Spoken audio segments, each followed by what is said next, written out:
بسم اللہ الرحمن الرحیم۔ بسم اللہ الرحمن الرحیم۔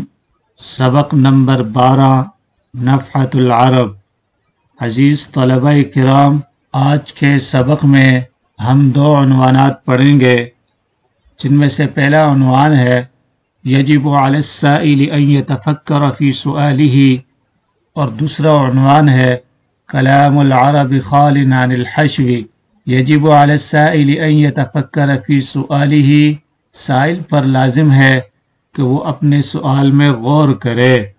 اسی طریقے سے کلام العرب خال عن الحشو، کلام عرب غیر ضروری الفاظ سے پاک ہے۔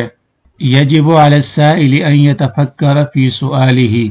دخل بشار علی المہدی وعنده خاله یزید بن منصور الحميري فأنشده قصيدة يمدحه بها، فلما أتمها قال له يزيد ما صناعتك أيها الشيخ؟ فقال له أسقب اللؤلؤ، فقال المهدي أتهزأ بخالي؟ فقال يا أمير المؤمنين ما يكون جوابي له وهو يراني شيخا أعمى ينشد شعرا؟ فضحك المهدي وأجازه۔ یجب علی السائل، سائل پر لازم ہے کہ ان یتفکر فی سؤالہ، وہ اپنے سوال میں غور کرے۔ سائل کو اپنے سوال میں غور کرنا ضروری ہے۔ دخل بشار علی المہدی، بشار خلیفہ مہدی کے پاس گیا۔ وعندہ خالہ یزید بن منصور الحميري، اس حال میں کہ اس کے پاس اس کا ماموں یزید بن منصور حمیری بھی تھا۔ فَأَنْشَدَهُ قَصِيدَةً يَمْدَحُهُ بِهَا، تو اس نے خلیفہ مہدی کو ایک قصیدہ سنایا جس میں اس کی تعریف کی تھی۔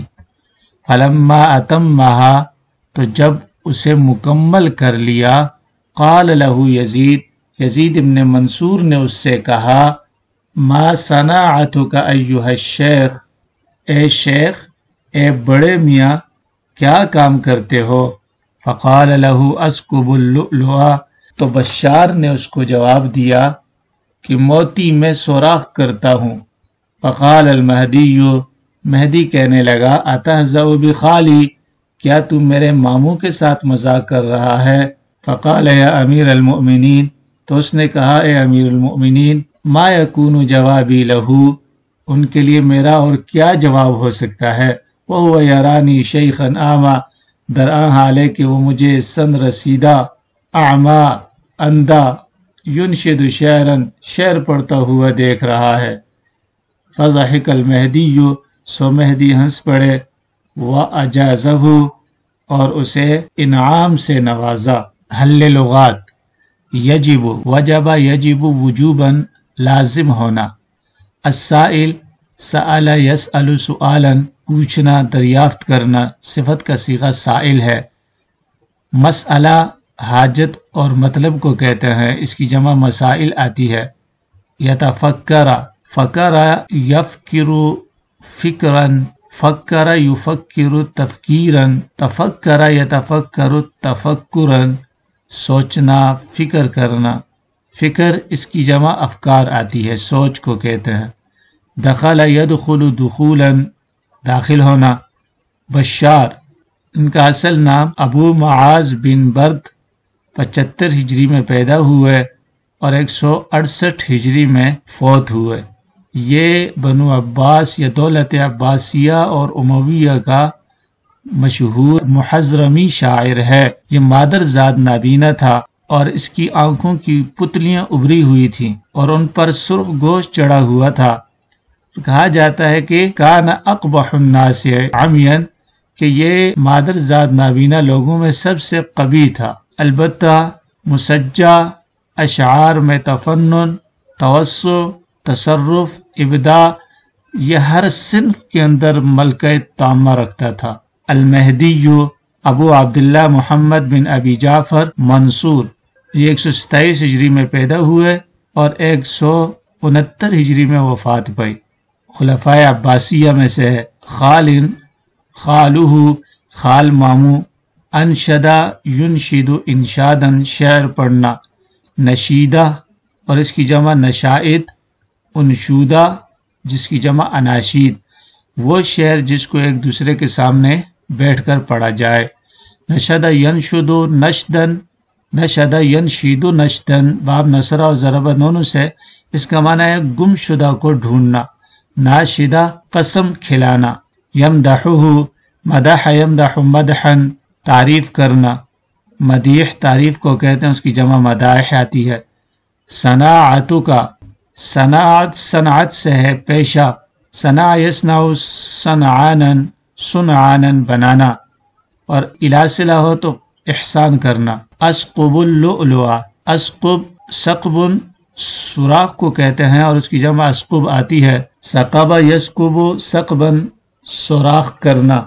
لؤلؤ اس کی جمع لؤالی آتی ہے، موتی کو کہتے ہیں۔ اتہزأ، ہزأ و ہزئ یہزأ، ہزءا باب فتح اور سمع، بفلان ومنہ مذاق کرنا، ٹھٹا کرنا۔ جوابی اس کی جمع اجوبہ، جاب یجوب جوبا طے کرنا۔ اعما، اعما نابینا، اس کی جمع اعماء عمات آتی ہے، جبکہ عمی یعما عمیا اندھا ہونا۔ ضاحک یضحک ضحکا ہنسنا، ضاحک ہنسنے والا۔ اضحوکا جس پر ہنسی آئے، اس کی جمع اضاحک۔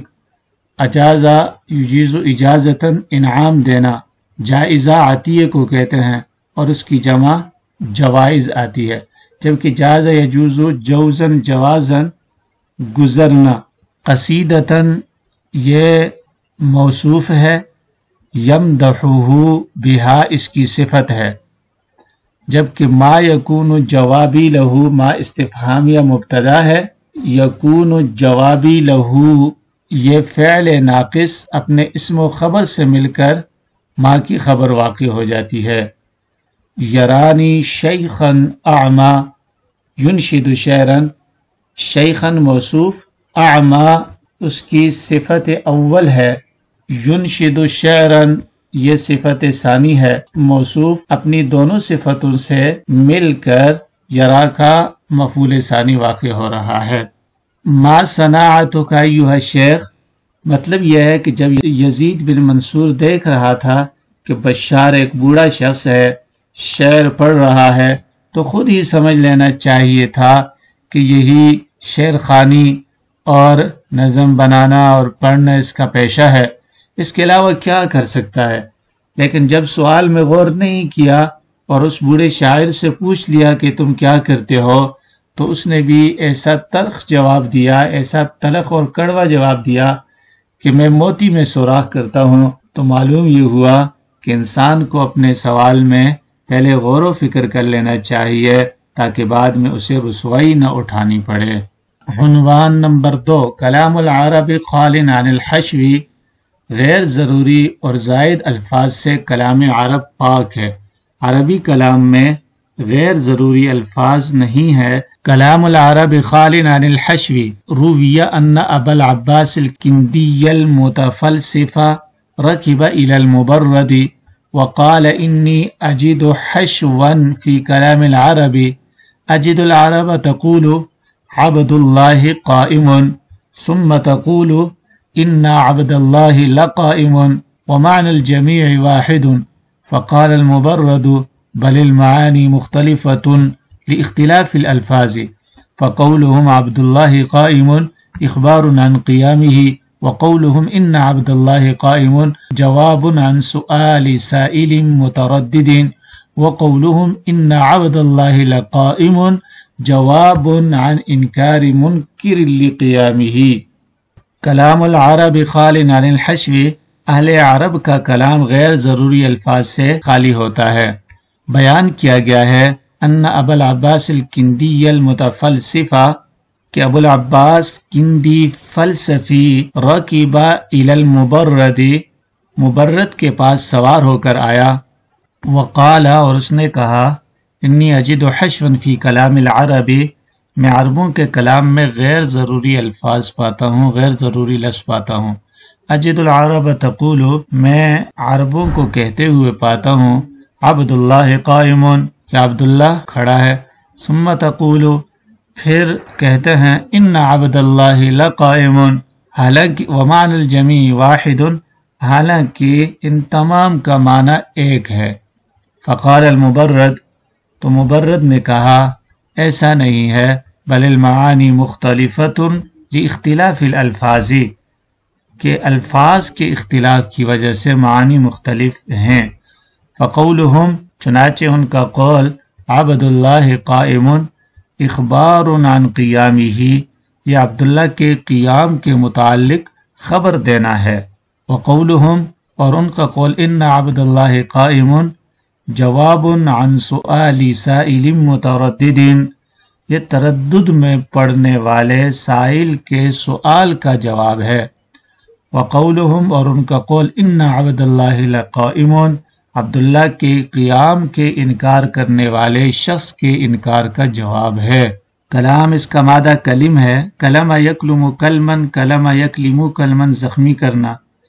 کلام کو بھی کلام اس لیے کہتے ہیں کہ اس سے بسا اوقات دل زخمی ہوتے ہیں، جسے جراحات السنان لها التیام ولا یلتام ما جرح اللسان، چھری کا، تیر کا، تلوار کا گھاؤ برا لگا جو زخم زبان کا رہا ہمیشہ ہرا۔ عرب باشندگان ملک عرب، عروب یعرب عربا عروبتا، فصیح عربی بولنا، جبکہ عریب یعرب عربا بگڑے ہوئے میدے والا ہونا۔ عرب شے کو ظاہر کرنا، اعراب لگانا۔ خالن، خالن اس میں فاعل ہے، خالن خلا یخلو خلوا، خالی ہونا، خلوتاً تنہائی اختیار کرنا۔ الخلا خالی مکان۔ الحشو کلام میں ایسی زیادتی جس کی ضرورت نہ ہو۔ متفلسف، تفلسف یتفلسف تفلسفا باب تفعل، فلسفی بننا۔ رکب الی احد، رکب یرکب رکوبا، کسی کے پاس سوار ہو کر جانا۔ المبرد ابو العباس محمد بن یزید ازدی 210 ہجری میں پیدا ہوئے اور 285 ہجری میں وفات پائی۔ ابو عمر جرمی، ابو عثمان مازنی وغیرہ سے شرف تلمذ حاصل کیا۔ مبرد فصیح و بلیغ، لطیف و ظریف تھے۔ ومعنى الجمیع واحد، ابو العباس کندی نے گویا اہل عرب کے قول ان عبد اللہ قائم میں ان کو اور ان عبد اللہ لقائم میں ان اور لام کو زائد خیال کیا کہ یہ دونوں جملے عبداللہ قائم ہی کی طرح ہے۔ سب ہی جملوں سے عبداللہ کے قیام کی خبر معلوم ہوتی ہے، اس کے علاوہ اور کوئی چیز معلوم نہیں ہوتی۔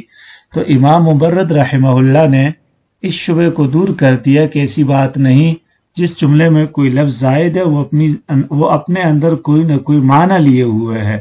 مثلا عبداللہ قائم ایسی جگہ بولا جائے گا جہاں متکلم کا مقصد محض عبداللہ کے قیام کے متعلق خبر دینا ہو، اور اگر مخاطب اس خبر کے سلسلے میں متردد ہے کہ عبداللہ کھڑا ہے یا نہیں، تو متکلم ایک تاکید لا کر اس کے تردد کو دور کرے گا اور یوں کہے گا ان عبد اللہ قائم، بلا شبہ عبداللہ کھڑا ہے۔ اور اگر مخاطب اس خبر کا منکر ہے تو متکلم دو تاکید لا کر اس کے انکار کو دور کرے گا اور یوں کہے گا ان عبد اللہ لقائم، بلا شبہ عبد اللہ یقیناً کھڑا ہے۔ تو اس جملہ میں ان اور لام دو تاکید ہے۔ خلاصہ یہ ہے کہ کوئی بھی لفظ زائد نہیں، بلکہ ہر ایک لفظ موقع اور محل کے اعتبار سے اپنا معنی دے رہا ہے۔ دوسری بات یہ ہے کہ حشو جو ہے ایک اصطلاحی لفظ ہے جس کا تعلق علم معانی سے ہے، اور اہل معانی کی اصطلاح میں حشو زائد لفظ کو کہتے ہیں جس کا زائد ہونا متعین ہو۔